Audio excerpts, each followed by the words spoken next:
Radio 1 ju prezanton ciklin e temave Mos u trishto. Zbukurohuni për brenda, bota do ju duket e mrekullueshme. Lumturia e vërtet përfshin bukurinë dhe shkëlqimin e jetës. Një shijim ky që kufizohet vetëm nga limitet e vendosura prej Islamit. Allahu ka krijuar për ne kopshte të mrekullueshme, sepse ai është i bukur dhe e do bukurinë, si dhe për studiuar shenjat e tija që janë të pranishme në krijimin e tij të mrekullueshëm. Ai është që krijoi për ju gjithçka mbi tokë. Aroma e pastër, ushqimi i shijshëm dhe peizazhi frymëzues i sjellin lehtësi dhe lumturi shpirtit. Hani nga ajo që është e lejuar dhe e mirë mbi tokë. Skajet e vetmohimit dhe përkorjes së rrept u kanë mbuluar dhe shtrembruar mrekullitë e jetës disave. Ata jetojnë në murgri, abstenim nga çështjet e botës, uri dhe pagjumësi. I dërguari i Allahut ka thënë: mirëpo unë agjeroj dhe ha erë të tjera, ri në këmbë dhe pushoj, martohem dhe ha mish. Ndaj ai që shmanget nga praktika ime nuk është prej meje. Është e çuditshme dhe e habitshme të shohësh atë që i bëjnë disa grupe vetes. Disa kanë hequr dorë nga llojet caktuara ushqimesh, të tjerë kanë braktisur të qeshurit, ndërsa disa të tjerë i kanë ndaluar vetes pirjen e ujit ftohtë. Thua se nuk i shohin që këto veprime janë një lloj si të torturosh veten dhe ta shuash shpirtin. Thuaj, kush i ndaloi bukuritë dhe ushqimet e mira që Allahu i krijoi për robërit e vet? I dërguari i Allahut e hante mjaltin, dhe ai është njeriu më i përzotshëm dhe më i devotshëm. Kjo sepse Allahu e krijoi mjaltin për t'u ngrënë. Nga barqet e tyre del lëng, ngjyra e të cilit është e ndryshme dhe në të cilin ka shërim për njerëz. Ai u martua me gra të pamartuara, si dhe me të veja apo të divorcuara. Atëherë martohuni me ato gra që ju pëlqejnë, me 2, 3 ose me 4. Ai vishej me rrobat më të mira në festat e bajrameve dhe rastet të tjera. O bijtë e Ademit, vishuni bukur për çdo namaz. Pejgamberi të cilin ne duhet ta ndjekim i përmbushte të drejtat e shpirtit dhe të drejtat e trupit. Kjo sepse ai u dërgua me fenë e drejtë, fenë që Allahu ja bëri njeriu të natyrshme dhe të vërtetë. Gëzoju lehtësimit që është pranë. Vështirësia, sado e madhe dhe me pasoja të jetë, nuk zgjat kurrë. Përkundrazi, sa më të vështira dhe të ashpra bëhen rrethanat, aq më shumë i afrohemi lehtësimit, rehatisë dhe çlirimit. Atëherë ndihma dhe asistimi janë nga Allahu. A nuk është fundi i çdo nate të errët mëngjesi i shëndritshëm? Ji më lartë se xhelozit. Njeriu më i bekuar është ai që dëshiron përjetësinë dhe nuk është xheloz ndaj njerëzve për atë që u ka dhënë Allahu atyre. Ai mbart me vete mesazhin e parimeve të larta dhe dëshiron t'u përcjell atë të tjerëve. Nëse nuk mund t'u bëj mirë atyre, ai të paktën nuk i dëmton ata. Merrni për shembull Oqeanin e Dijes apo interpretuesin e Kuranit Ibn Abbas. Me sjelljen e tij të mirë, ai ja doli t'i kthente armiqt, Beni Umejadët, Beni Mervanët dhe përkrasit e tyre në miq. Përpasoj, më tepër njerëz patën mundësi të përfitojnë nga dija e tij. Ai organizoi tubime me dije dhe për kujtimin e Allahut. Ai i haroi ditët e betejës së Devesë dhe Sifinit dhe i la pas ato që ndodhen në atë kohë. Ai vazhdoi të ndërtonte, bashkonte dhe riparonte dallimet. Të gjithë filluan ta donin dhe ai u bë dietari i famshëm i umetit.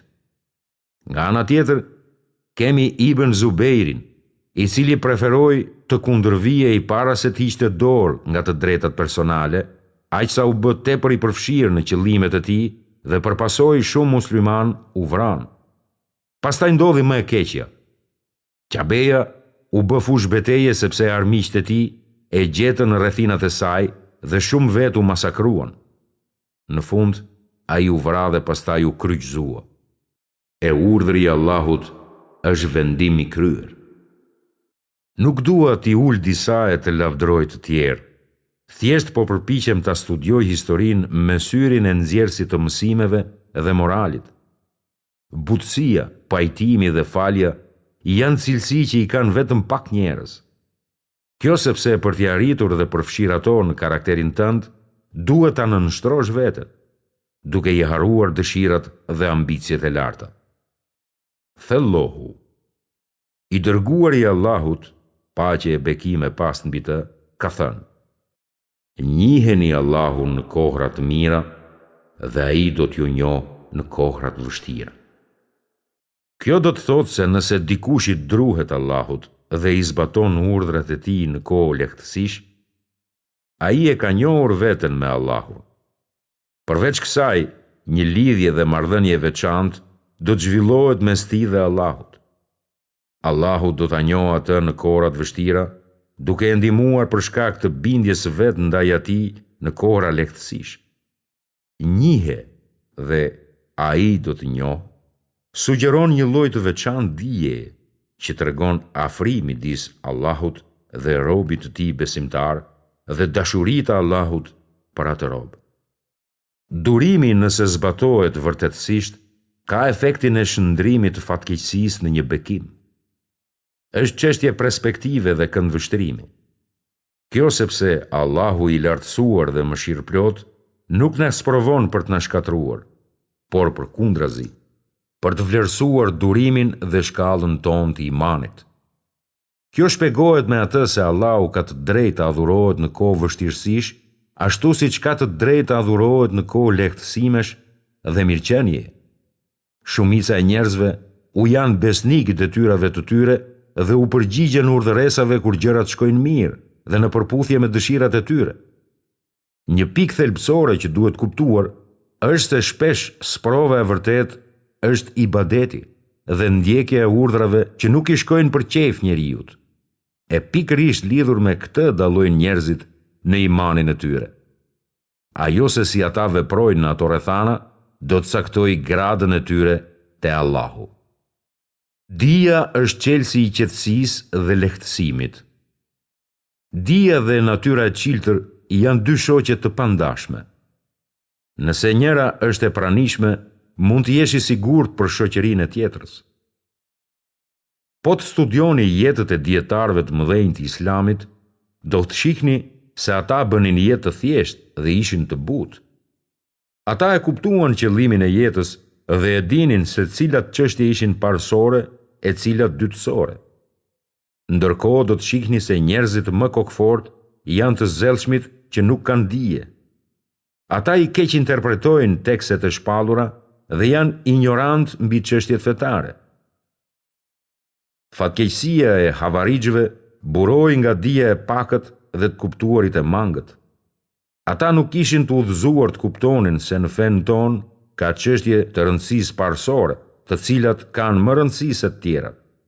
Kështu ata shkëlqyen në çështjet pa rëndësishme e dështuan paturpsisht në çështjet e larta, të mos përmendim ato më elementaret. Njeriu më fisnik. Disa nga vetit mbizotëruese të karakterit të dërguarit të Allahut ishin kënaqja, optimizmi dhe zemra bujare. Ai sillte si hariqe. Ai ndalonte njerëzit nga ekstremet e përkorjes dhe asketicizmit, sepse ato i largonin njerëzit nga e vërteta.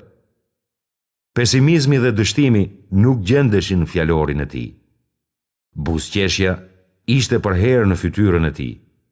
Gëzimi në zemrën e tij, lehtësia në urdhrat e tij, maturia në praktikën e tij dhe lulëzimi në fenë e tij. Shumë nga misioni i tij ishin largimi i vështirësisë dhe vargonjve të pavërtetës që i mbante njerëzit të lidhur. Hap pas hapi. Kur u drejtohej masave në një ligjërat, vaizi duhet ketë një qasje të matur dhe sistematike. Sistematik këtu do të thotë se më parë duhen trajtuar çështjet më të rëndësishme. Ky parim mbështetet nga këshilla e të dërguarit të Allahut për shokun e tij Muadhin, kur e nisi atë në Yemen. Gjëja e parë që duhet të bësh është i ftosh të dëshmojnë se nuk ka Zot tjetër përveç Allahut dhe se Muhamedi është i dërguari i Allahut. Në përpjekjet tona duhet kërkojmë zhvillimin gradual. Ata që nuk besuan thanë, përse të mos i ketë zbritur atij Kurani për një herësh? Ashtu e zbritëm pjesë që me të të forcojmë zemrën tënde dhe ta sollëm atë ajet pas ajeti. Muslimanët duhet kenë një ndjenjë rehatie dhe lehtësie kur marrin mësimet e Islamit, sidomos kur Islami erdhi t'i shpëtojë njerëzit nga pikëllimi i brendshëm dhe barra. Termi teklif, që do të thotë barë ose urdhëres që duhet zbatuar, është përmendur në Kur'an vetëm në formën mohore. Allahu nuk ngarkon njeri për te i mundësisë së tij.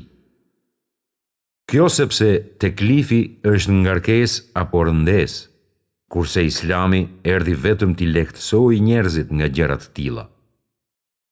Kur shokët e pejgamberit vinin tek ai për këshillim ose udhëzim të përgjithshëm, ai u thoshte diçka përmbledhur e saktë që mbajë mend lehtë. Pas kuptimit të gjendjes së pyetësit, pejgamberi jepte gjithmonë përgjigje praktike e të thjeshtë.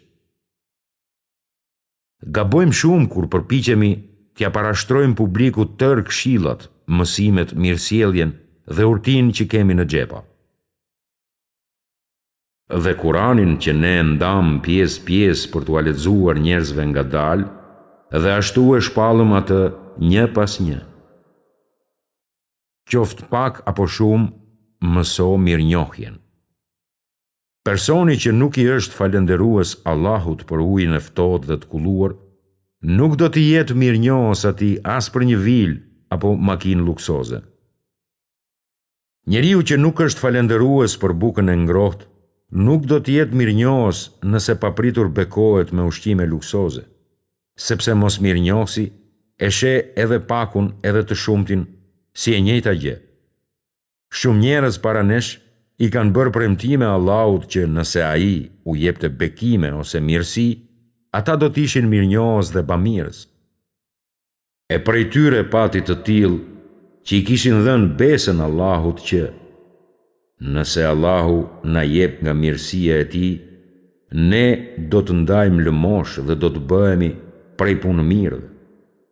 Kur Allahu u dha nga të mirat e veta, ata bën koparaci me to, e thyen besën dhe u zëmbrapsen nga respekti ndaj Allahut. Çdo ditë shohim njerëz të tillë, mendërisht të stresuar, bosh për brenda dhe të hidhuruar me Zotin e tyre, sepse ai nuk u ka dhënë sa duhet. Ata ndihen kështu me gjithë shëndetin e tyre të mirë dhe me gjithë ushqimin e pasur që i mban çdo ditë, për të mos përmendur tërë nevojat elementare që kanë. Ata s'janë mirënjohës për këto gjëra, e as për kohën e lirë që kanë. Çdo të kishte ndodhur, po t'u jepeshin kështjella dhe vila. Ata padyshim do të kishin devijuar dhe më larg nga rruga e Zotit të tyre dhe do t'ishin bërë edhe më kryer lart e mos përfillës. Ai që ecën këmbë zbathur thot: do t'i jem mirënjohës Zotit kur të më bëj me kpucë. Ai që ka kpucë e shtyn mirënjohjen gjersa të ketë një makinë të shtrenjtë. Ne i marrim të mirat në dorë dhe e japim mirënjohjen me kredi. Dëshirat tona ndaj Allahut s'kan të sosur, kurse ne jemi të ngadalt dhe letargjik në zbatimin e urdhrave të tij. 3 pllakate. Një jurt vari 3 pllakate në zyrë për t'i lexuar çdo ditë. Në të parin shkruaj: e sotmja jote, e sotmja jote. Duke nënkuptuar, jeto brenda kufive të së sotmes, duke punuar dhe u përpjekur. E i dyti thonte: mendo dhe falendero, duke nënkuptuar, sot ditë bekimet e Allahut mbi ty dhe tregohu mirënjohës. Mos u zëmëro, ishte shkruar në të tretin. 3 fjali të shkurtra që ju tregojnë rrugën më të shkurtër drejt lumturisë. Ndoshta duhet t'i shkruani në një vend të dukshëm, që edhe ju t'i kujtoni ato për ditë.